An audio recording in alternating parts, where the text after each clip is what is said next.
Assalamualaikum warahmatullahi wabarakatuh. Selamat malam. Selamat bertemu dengan saya, My Collection. Kali ini, pada malam hari ini, kawan-kawan, di tengah malam yang asik ini, saya akan bercerita tentang hal ihwal dan pengetahuan mengenai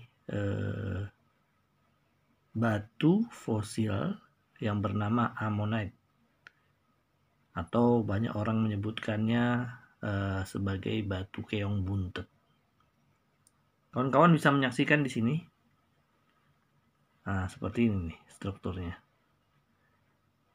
Ini mungkin air liur kerang, ya, jenis kerang moluska yang sudah membatu berjuta-juta tahun. Nah, keren nggak tuh? Cakep nggak? Cakep lah ya. Nah, ini kalau bentuk teksturnya diikat dengan cincin, kayak stupa di candi itu. Ini air liurnya yang sudah mengalami sedimentasi sehingga dia mengalami bekuan-bekuan. Nah, ini bentuk potongan-potongan yang sudah digosok, yang boleh jadi ini bisa dijadikan liontin. Banyak orang meyakini hal-hal ini dihubungkan dengan mistik yang buntet, yang kekebalan lah, panjang umur lah, yang murah rezeki lah. Tapi sekali lagi kawan-kawan, kita tidak membahas yang seperti itu. Karena saya melihat batu ini dari estetikanya, bukan dari filosofisnya, kemudian keyakinannya dihubung-hubungkan dengan mistik. Itu banyak takhayul kawan-kawan. Jadi sebenarnya batu-batu ini, kalau batu-batu berenergi boleh lah ya, saya sepakat lah ya. Karena Allah menciptakan segala sesuatu itu kadang-kadang punya energinya. Energi gelombang sinar beta, theta, gamma, gelombang-gelombang pendek dan lain sebagainya.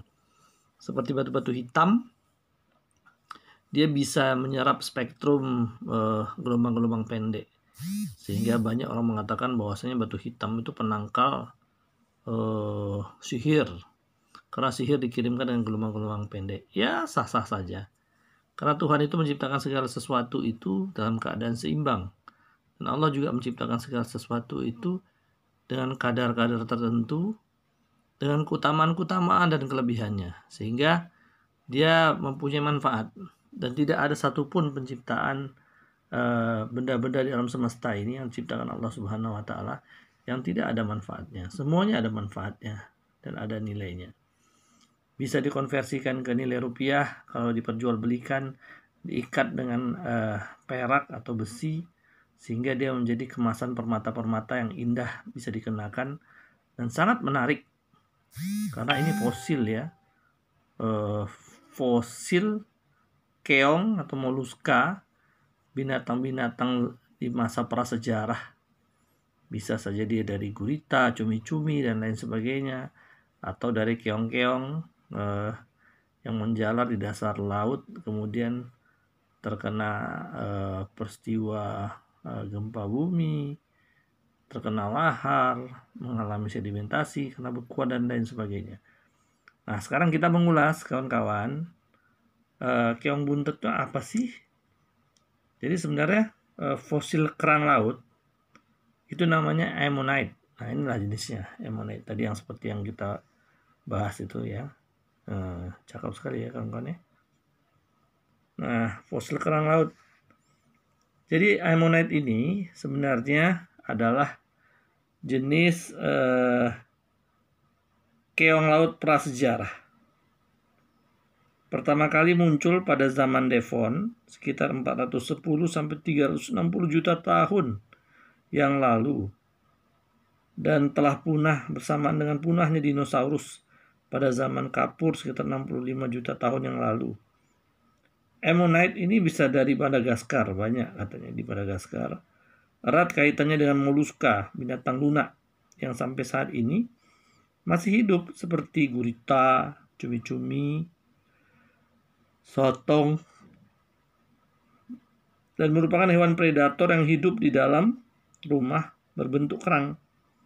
Beberapa ammonite tumbuh dengan garis tengah sampai 1 meter, kawan-kawan. Ini ada di beberapa museum prasejarah yang dilihat keberadaannya.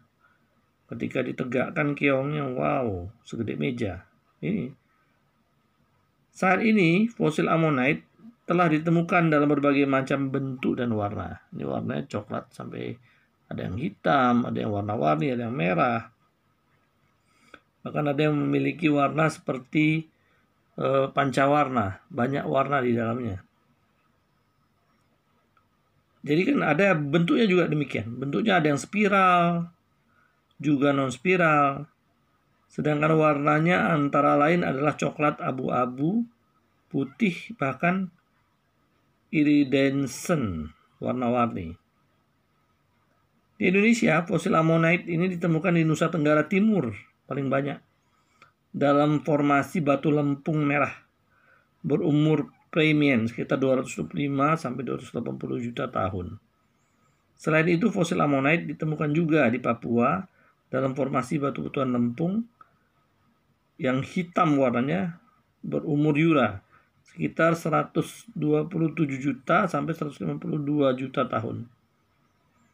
Jadi kawan-kawan, ada anekdot, ada cerita, dikatakan bahwasanya setan itu katanya takut dengan benda-benda prasejarah ini, ya fosil-fosil. Karena sesungguhnya Allah SWT sebelum menciptakan makhluk, dia sudah menciptakan tempat-tempatnya dulu. Jadi katanya ini candaan-candaannya mereka para pemain-pemain batu katanya. Jadi yang membuat setan takut, katanya batu-batu ini bisa berbicara.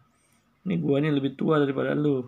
Iblis kan diciptakan belakangan. Jadi lu kalah tua, jadi lu kudu respect dan hormat sama gua gitu.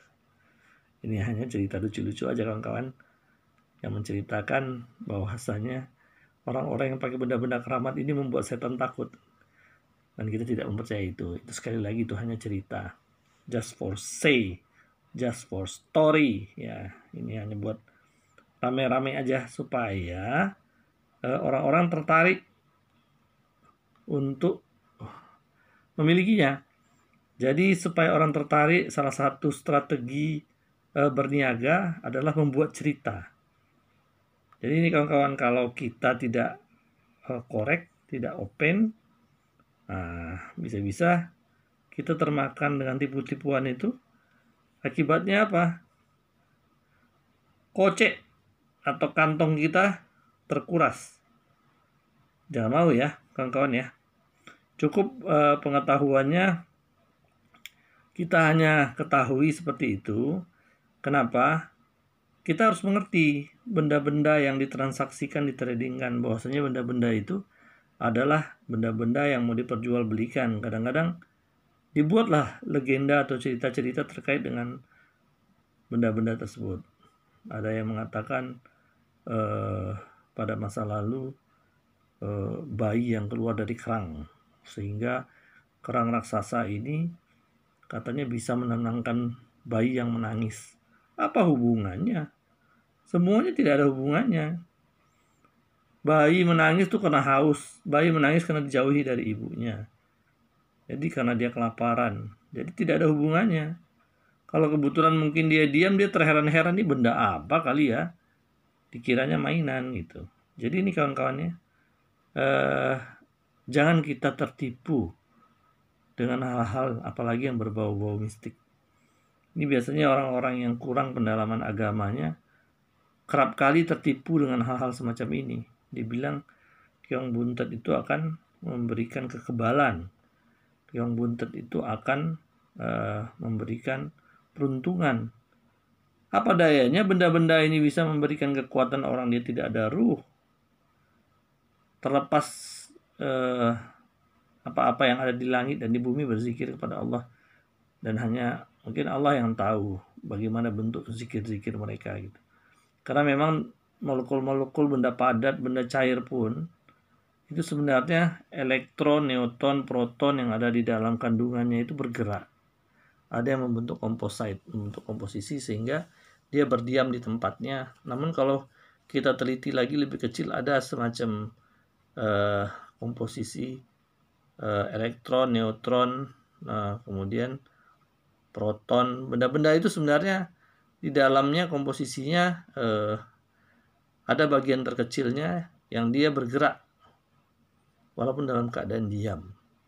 Nah, ini mungkin adalah salah satu bentuk zikirnya benda-benda mati yang menurut kasat mata kita tidak bisa melihatnya, namun di sisi Tuhannya mungkin dia bisa berkomunikasi.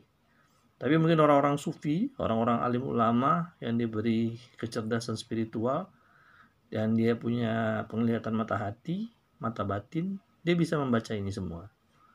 Mungkin nih kawan-kawan sekalian, cerita kita, maksudnya pembelajaran kita hari ini tentang keong buntat atau batu yang boleh disebut namanya ammonite. Batu-batu ini juga di pasaran harganya lumayan agak tinggi. Kalau batu-batu fosil ini keadaannya bersih dan baik, itu dinilai sampai berjuta juga harganya. Kemudian kalau dia kristal dan menarik, karena bisa dibuat liontin, dibuat cincin, harganya juga sangat tinggi. Apalagi punya komposisi warna yang cukup baik, seperti pancawarna dan lain sebagainya. Ini adalah suatu keunikan dan kebahagiaan tersendiri bagi pemiliknya. Jadi mungkin ini saja yang bisa saya sampaikan. Semoga ada manfaatnya buat kawan-kawan semua. Silakan like, subscribe, and share program YouTube saya terkait masalah batu-batuan antik maupun batu-batu mutu manikam lainnya yang ada di Nusantara ini, supaya saya lebih bersemangat lagi nanti untuk mencari berita-berita tentang batu-batuan ini, yaitu batu-batu antik maupun batu-batu yang indah yang tersebar di seluruh Nusantara. Oke kawan-kawan sekalian, mungkin itu saja yang bisa saya sampaikan. Jangan lupa like, share, and subscribe. Thank you. Assalamualaikum warahmatullahi wabarakatuh.